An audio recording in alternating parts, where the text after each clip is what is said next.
யமுனோ express சூப்பராக இருக்குங்க. Express சும்மா அழுத்தி பிடிச்சிட்டு போகலாம் நம்ம. எனக்கு தெரிஞ்சு இன்னைக்கு நம்ம லாலிபாப்பில் டாப் ஸ்பீடை செக் பண்ணி பார்த்துருவோன்னு நினைக்கிறேன். ஓ தலைவன் முறுக்குறியா? முறுக்காத வாசா, பொறுமையாக போய்க்கலாம். அடடா, ஹைவேவை பார்த்தா முறுக்கணும் போலவே இருக்கேங்க. சரி வாங்க, ஆனதாகட்டு பார்த்துக்கலாம்.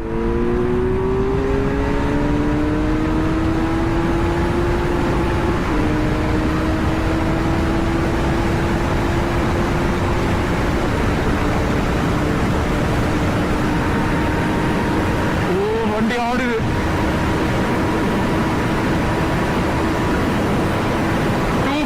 போகுதுங்க வண்டி. சரியான வாபல் உங்களுக்கு தெரியும்னு நினைக்கிறேன்.